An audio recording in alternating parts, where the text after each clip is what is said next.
Welcome to the Everyday PM podcast, the podcast where we discuss project management principles for your everyday life. My name is Campea, and I'm a certified project/program manager with over a decade of experience working for healthcare, retail, consumer goods, and tech industries. I'm so excited to welcome back to the podcast Donna Gregorio. For those who have been listening, you might have remembered her do an episode with me on The Successful Project Manager, which is the book that she wrote in COVID. So if you have a chance to listen to that episode, please do. But Donna, I'm so excited to welcome you back to the podcast. You are a veteran of corporate IT, and you've been publishing books as well as going on speaking tours and speaking at conferences and working with PMI. So you've just been doing a lot since the last time we spoke. So Donna, welcome back. For those who have not met you yet, please take a brief moment to introduce yourself. Well, thanks so much, Ann. It's a pleasure to be here again. I am a veteran IT project manager. I did recently publish a book called The Successful Project Manager. I am an avid college professor and teacher. I've been guest lecturing at a number of different schools recently. In fact, going to Providence College tonight for guest lecture. So yeah, lots of things happening with the book and trying to get the word out about all things project management. And I think we have a great topic today to talk about as well.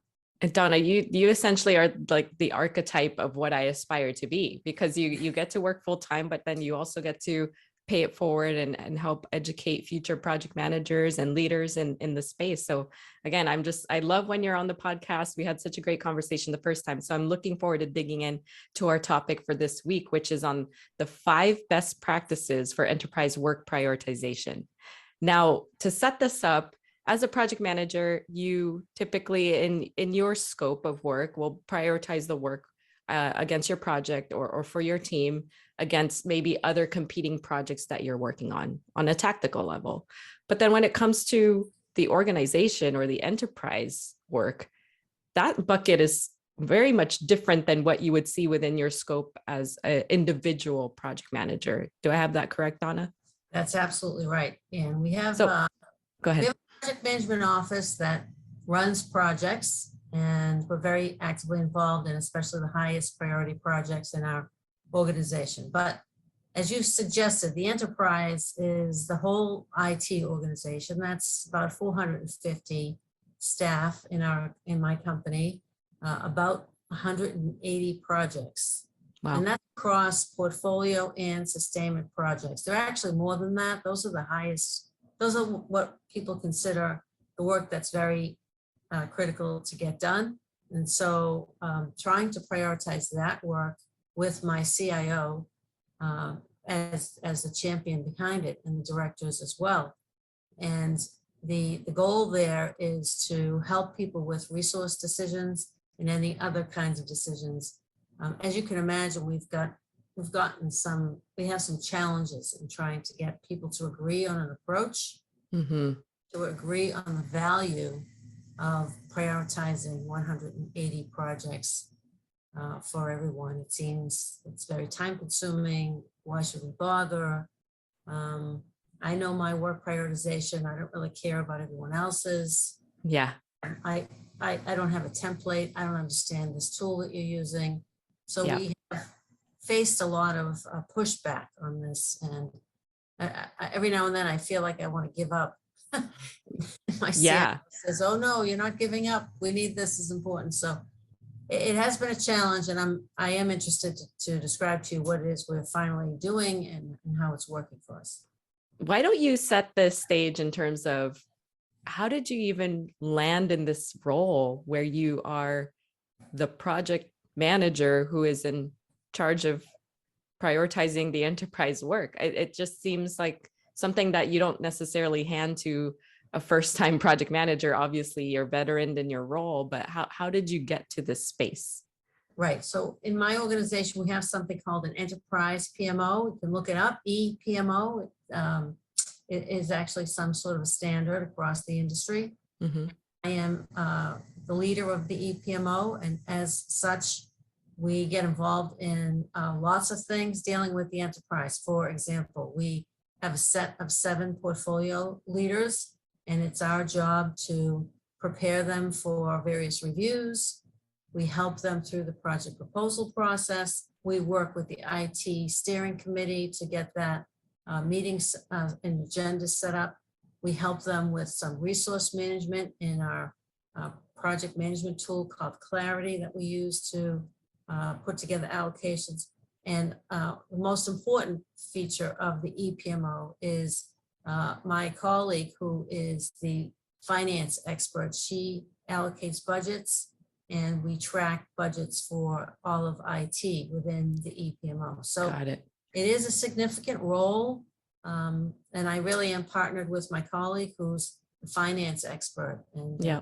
she's pretty critical to, she works along with the finance team and in IT. So there are a lot of things that we manage at our level, not just at the project level, but even a level above that, has been pretty critical. And work prioritization is one of the more recent activities that I've been directly involved in. So no pressure there, right? Because like you said, Right. there's hundreds of projects. It's for the Right. enterprise. There are several stakeholders involved, many what I imagine would be clashing personalities or you know, what I want is more important than what you want type conversation. So I know you mentioned upfront your feelings about sometimes this is exhausting and then you just want to give up on the whole idea of prioritization, but what keeps you going? I guess let's start with what keeps you motivated to keep at it. Well, great question, Ann. I think that, as I said, my CIO is pretty important. He wants this. He's not only interested in the top of the list, but he's interested in the bottom of the list, because he wants to know what can he cut, what can we stop doing. I see. Folks are overcommitted in a lot of areas, as I'm sure other IT organizations feel. I'm sure many of the listeners feel the same way. We're stretched too thin. There's too many things happening, and everything has to get done. This, no matter whether it's a category A, B, C, or D, everything has to get done. So the goal is we collect the project inventory, we sort it on some sort of a regular basis, and we communicate those priorities out to the organization, not just to the managers that are involved, but also the staff. The list is in some very centrally located position that everyone knows how to get to it. So they understand what their priorities are. That was one of the main reasons we started this. Very negative feedback from employees saying, I don't know what to work on when I come in on a Monday. I have 5 projects that I'm working on. I don't know which one to focus my time on. And someone would say, well, that's a management problem. Your boss should be telling you what your priorities are. But sometimes the boss is not even sure. So it kind of goes down and trickles up. So Makes sense. We're doing this. And we've done this before. It's been, we've tried it many different ways, and it's always a complaint that we get from people. I don't understand what the priorities are. Yeah, absolutely. Such a simple but yet very complex question to try to bring clarity to. So it sounds like at this point you've had enough experience in this game that you have come up with some best practices that anyone who finds themselves in this situation can help follow, or just at least learn from you, your successes and failures working on this type of project. So why don't we dig into those? Because I'm interested to hear now, if you have the magic ticket. I don't know how else to say it, but if you've got the golden ticket to figure out how to do this. So Donna, why don't we dig in? I think I can say with some amount of confidence, we've been working on this since November. It's been about 6 months.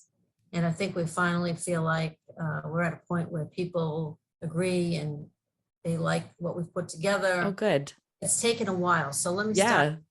6 months is not short. So that's, you let me start with the first best practice. And go for it.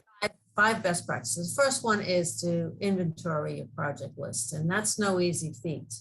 That means reaching out to all the leaders in the organization and asking them for a list. And some of them are very easy to give us their list, and others are more difficult for lots of reasons.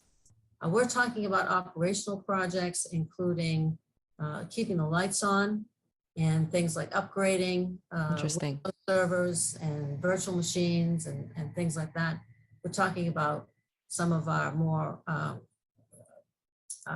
cutting the envelope projects like our digital transformation efforts, some of our other projects like some of our classified work that we do. So it's a broad range of projects. It includes everything. So that's new for us. I said we've done this before, but we've never included every aspect.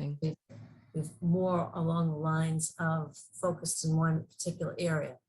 The other thing that this is, it's across the organization. So it's not just one department or one division or one set of people. It's across the organization. So that inventory and getting that inventory right is a bit of a struggle. And I will tell you that even now, I know there are projects missing from our inventory that we still are trying to work.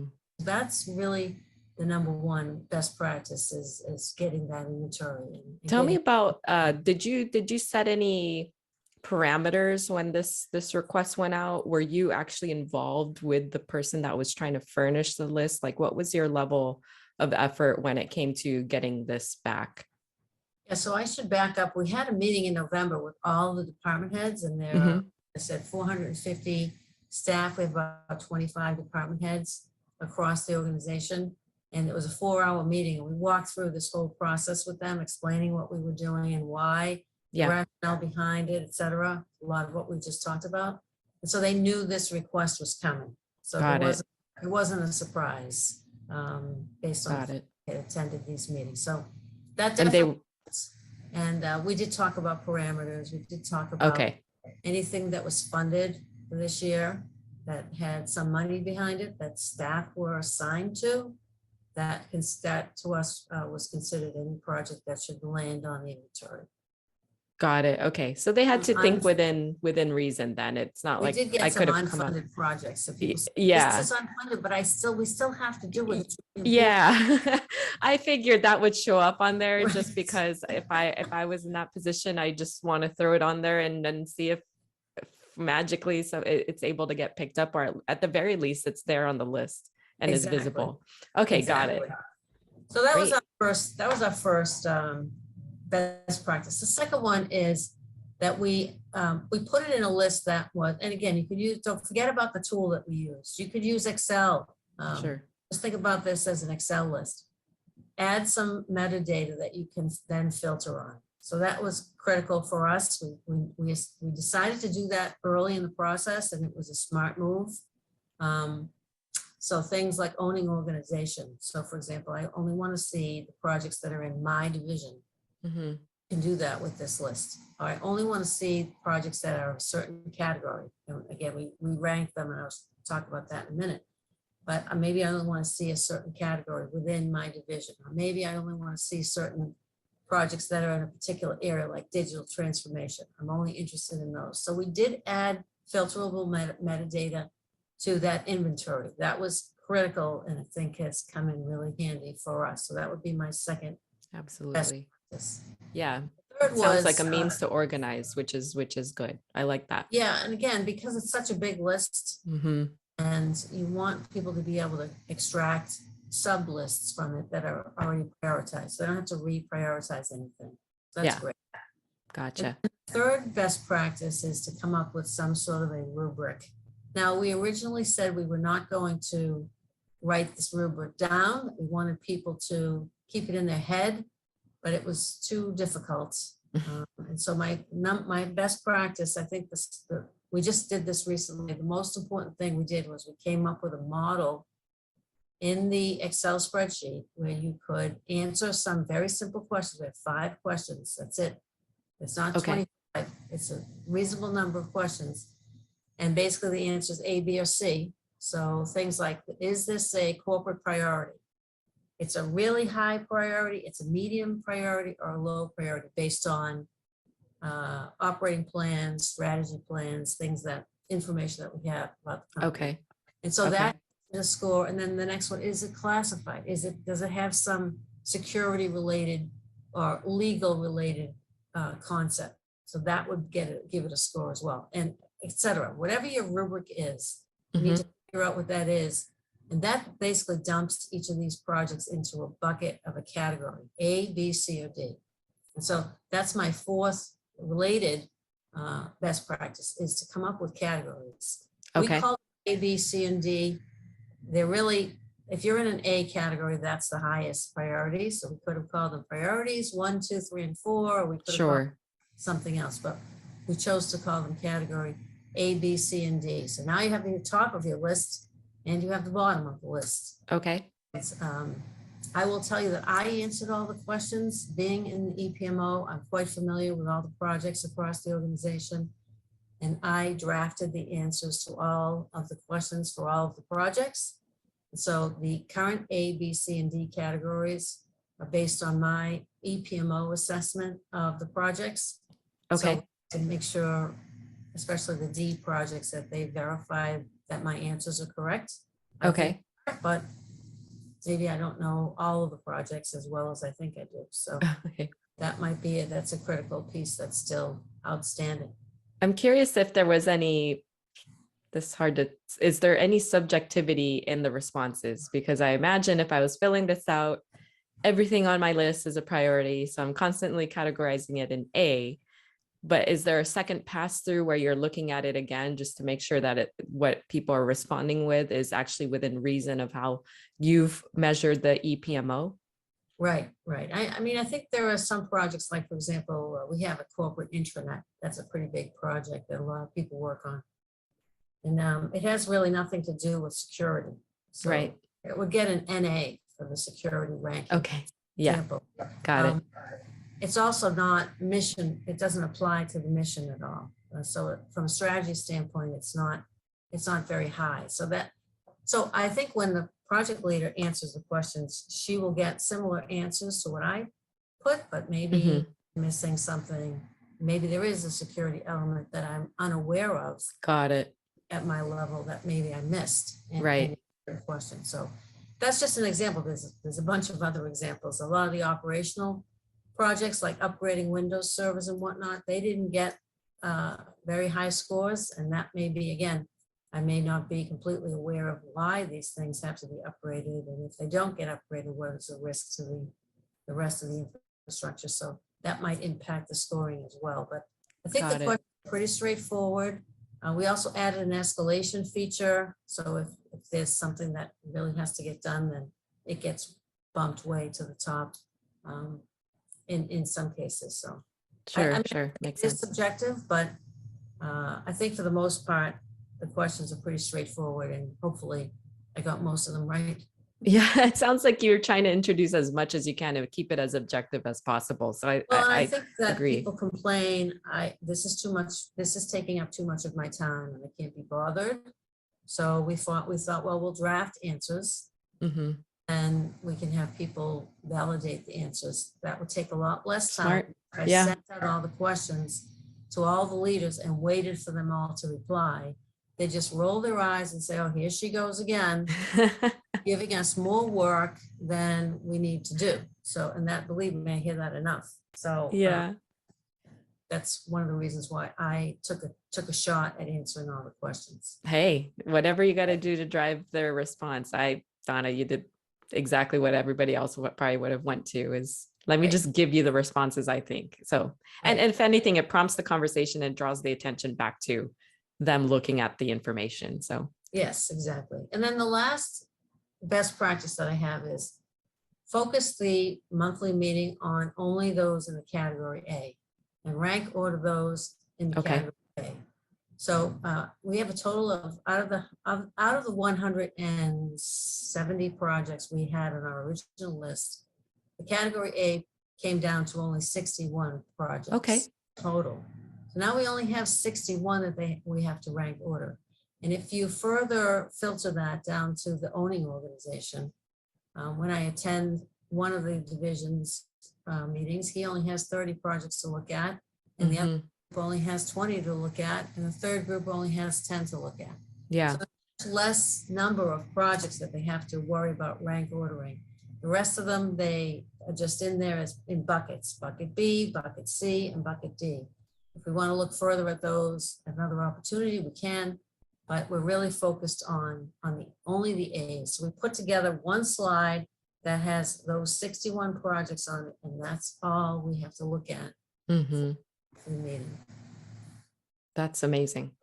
Those are the 5 best practices, starting with an inventory, adding that metadata that you can filter, coming up with that rubric on how you want to categorize them into we picked 4 categories. You might have less, you might have more, and then ordering only the top category A projects, and having that monthly review meeting with the department heads to agree. I mean, I look at the list of 61, I already can see there are a couple missing. Right. Again, I know we have an inventory issue, so right away, oh, where's project XYZ? I know that's on the list. It should be here, and I know it's a category A. So and there's some duplicates, like somebody called it this and somebody else called it that, but it's the same. So we aren't linking to any finance system. We aren't complicating things at this point. We could link to a finance system and say, okay, if this is a budgeted project, then it should be on the list. We could do that. We've chosen not to do that yet. Maybe we'll evolve to that, because I do this as an evolving process. But we're trying to keep it somewhat straightforward and simple, and trying to respond to some of the challenges that our managers have come up with. And I do think it's at a point that it's repeatable and it has value. And, the most important thing about this list is the conversation around it. Yeah, absolutely. And so what are you coining this? Because I think conceptually, it just, to your point, it makes sense. You can apply and repeat, rinse and repeat this. And I, even at the large scale that you're utilizing it in, I think project managers who are listening in and may not be working on this large and complex of a project, they can even apply this idea to some of the smaller projects that they're currently working on. And so is this Donna's 5 best practices? What are we calling this? Because it's such great ideas. And then also the fact that you've been able to prove it out with your organization is very telling of the strength of this tool. We have a great acronym. We call it PEPPER. It is the Prioritize Enterprise Project Registry. I love it. PR. I love it. And it's caught on, believe it or not. So that's good. It would not be official if you didn't give it a name. Like I feel like everything in PM is not officially a concept that you can shop around until it has a name, and Pepper is great. That absolutely makes sense. And I love that you've given us enterprise. It is an enterprise list. That is the key. This is not a small group of projects. It's a huge project. And we met with another company that does similar kinds of prioritization. Oh, really? And they do similar. The only thing we don't have in our rubric is cost, which they did. There's a difference between what we were doing and what this other company was doing, but otherwise very similar, using Excel, putting all this information in on different columns, filtering, lots of the same kinds of ideas. The rubric, of course, was different, but I think we've kind of vetted this with another company that does similar work to what we do at MITRE. And I think we're on to something. Yeah, absolutely. I envision that I could utilize this even at my organization. And that was going to be my next question was, as you talk about the evolution of what this could be, you try to keep it simple so that the organization could really grasp the concept. And it sounds like now after 6 months that they are. But I can envision, as you were talking about it, adding in costs or budget so you understand where these projects are going within your portfolio. Is there an opportunity? Have you thought about connecting it even to resource utilization? So understanding the people against the projects. And to me, that's where my mind is going. We have a problem with capacity planning. We just keep projects and not necessarily adding people. Because we don't have a very good alignment of the number of projects we actually have the capacity to complete. So that's next in terms of one of the things we in the EPMO are trying to help people with.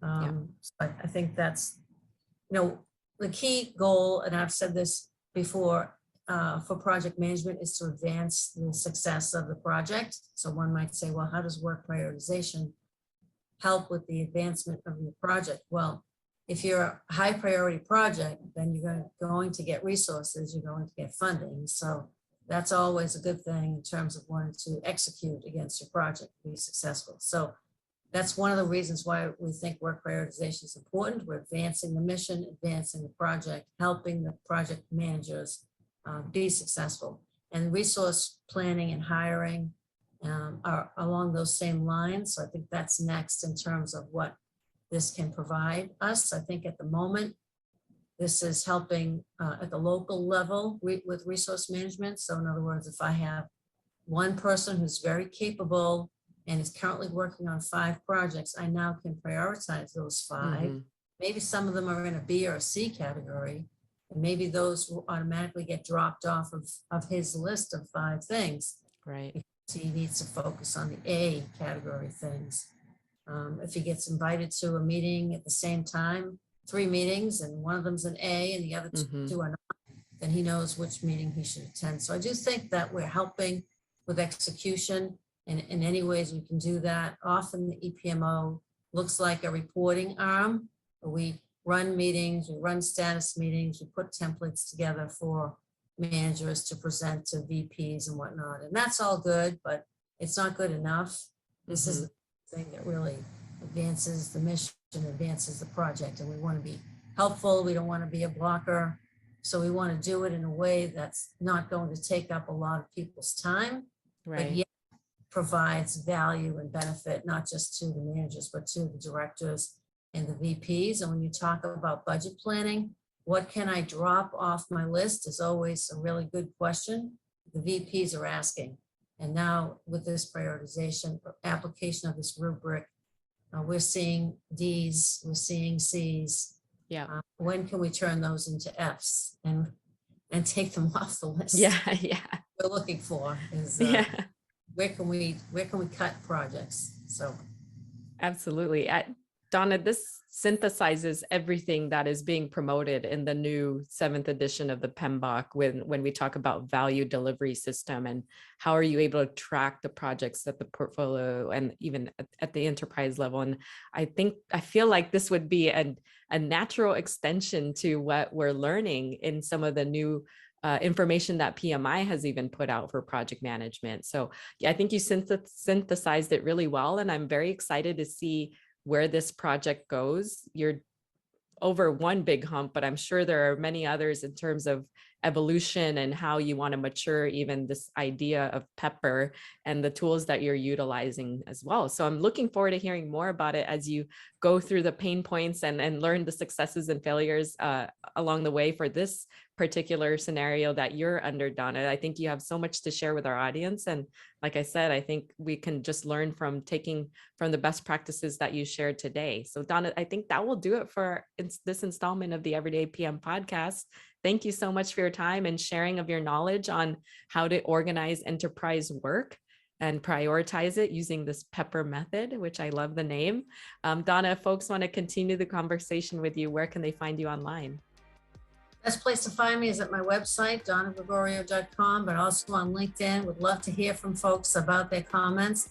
And Ann, thanks to you so much for your labor of love with this podcast. It's really a great resource for many project managers to learn so much from your guests. So thank you for this. Absolutely. You're very welcome. And if you have an opportunity, also check out Donna's book, The Successful Project Manager. I read it very early on in the COVID days. And then now that I think we're in the endemic is what they're calling it. It's still a great book to pick up now that everyone's kind of going back to work and then you're kind of going back into your full swing of being a project manager. So definitely check that out as well. You can find me online as well on LinkedIn. You can follow the Everyday PM at theeverydaypm.com. Feel free to give us a great review on Apple Podcasts, Spotify, Google Podcasts. You can find this podcast on all of your podcasting platforms. Give us a great review, a comment, leave us some feedback on this episode. You can watch the video version on my YouTube channel, youtube.com/Ann Campea. While you're there, click the bell for notifications on when new content goes up. You can also subscribe to the channel and also like and leave a comment on this video. So Donna, thank you so much for your time today. And until next time, take care.